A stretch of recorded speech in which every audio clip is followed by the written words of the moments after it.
two principles are: no level of government is immune or should be immune from corruption. The inconvenience of a few, particularly if temporary, is acceptable in the face of a good profit. Weathering the storm. And this is a story to illustrate the previous point. Pete Lorillard was known as a wheeler dealer among his associates. Somehow each of his prospects had managed to furnish a neat profit. Each of his projects had managed to furnish a neat profit, part of which frequently served to stake his next deal.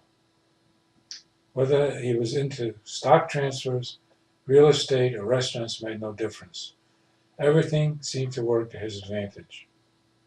His latest ploy was arranging jazz festivals, and the quick profits were huge.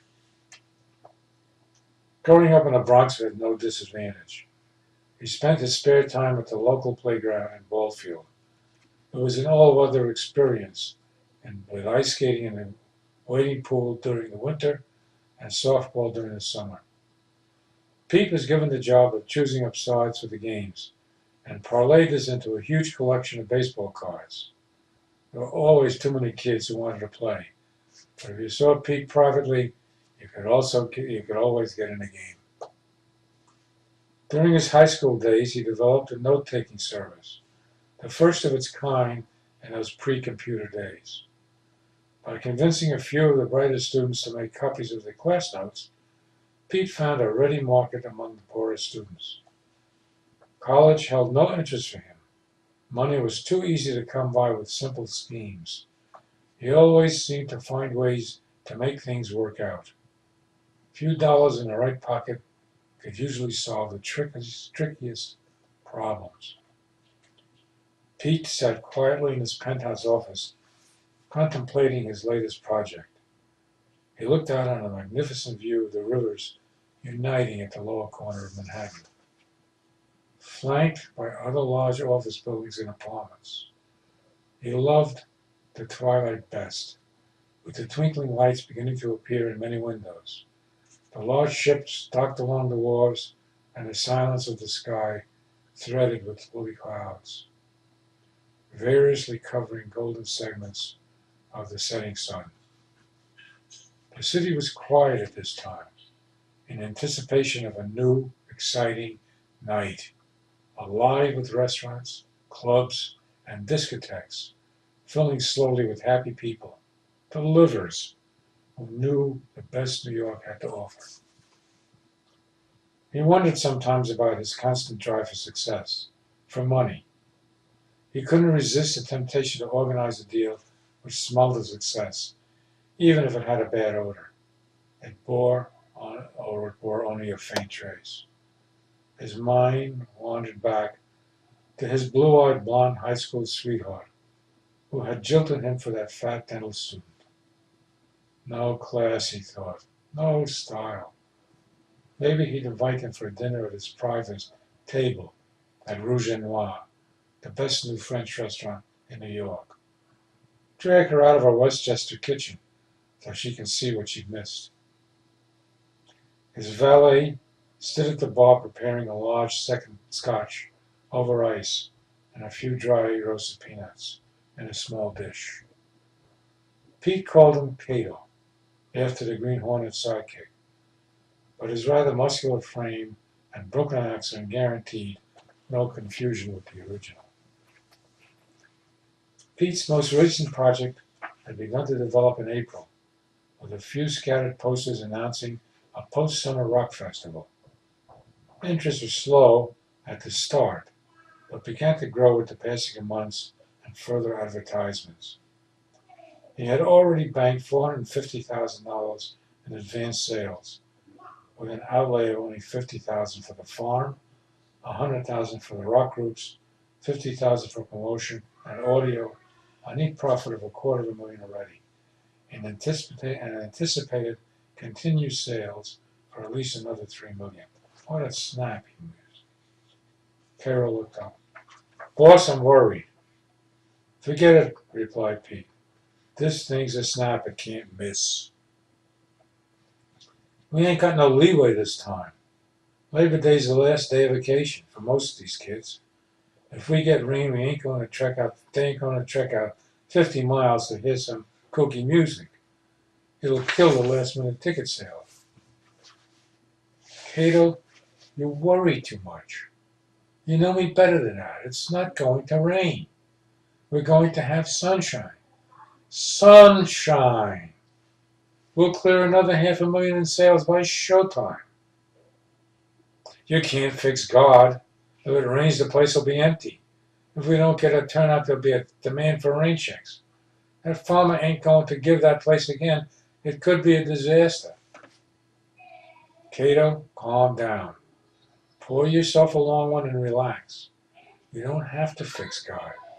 As long as no one thinks it's going to rain, the ticket sales will be great and non-refundable. Pete looked back in a leather recliner. Pete leaned back in the leather recliner he used for a desk chair. He let his feet rise slowly so he could savor complete relaxation.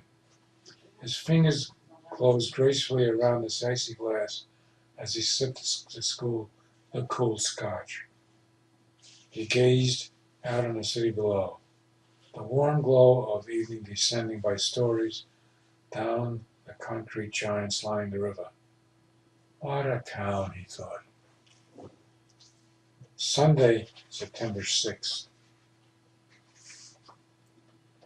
Louis Johnstone entered the long paneled office on the 98th floor of the Trade Center, shook his umbrella, unhooked his rubbers, quietly removed them, and sat down at the head of a long polished oak table.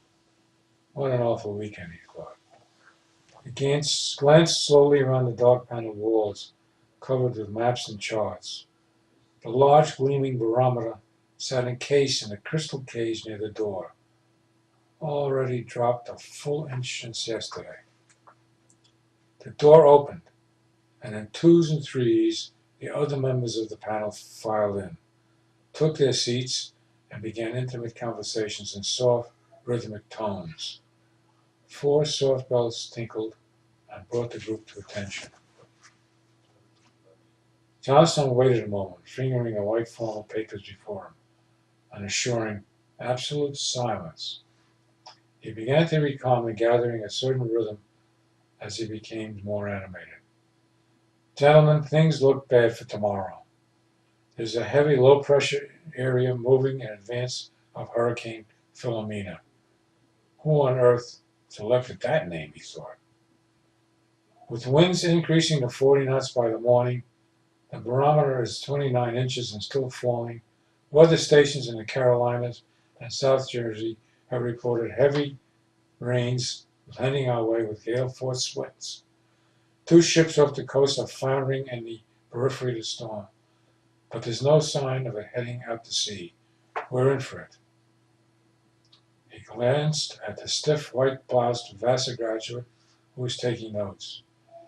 Rose from his chair, turned to the large curtain behind him, and with a flourish of his arms grasped and pulled at the long cord. The heavy curtains parted, revealing a huge picture window facing the bay. Splattering droplets danced against the pane, leaving long trails of minute rivulets on the glass. Okay, I suggest we move ahead to the final prediction for tomorrow. I would suspect that a lot of picnics may be disrupted. We may have a show of hands. How many of you think it's going to rain tomorrow? Johnstone's hand shot up into the air as he looked down the long table. The other 9 men sat motionless. No one moving, no one talking. Perhaps I wasn't quite clear. We must vote now. Look at the window. We had it installed to improve our forecasts. Use it, by God. What the hell do you think is going on? You think the American eagle is up there pissing on us? Johnstone was flushed with anger. He realized he had descended to a level of conversation which ill befitted a Harvard graduate. But the change in his demeanor was engendered by the sight of the motionless peers was too difficult to control. Quietly he calmed himself, composure slowly returning as he faced the group. Gentlemen, perhaps another vote is in order. Those believing it will rain tomorrow, please raise your hands. He peered at each stony face in sequence. Put your hand down, Bess. Your vote doesn't count. Again he was embarrassed by the deadly silence. The motionless men avoiding his searing glances. Okay, he said finally. Bess, you will report that the Weather Bureau predicts a 10% chance of rain for tomorrow. Sweat beaded his forehead.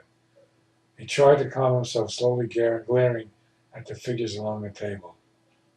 Gentlemen, the meeting is over, and I want to thank you for your efforts today, and in my fervent hope that you may all promptly go fuck yourselves. To be continued.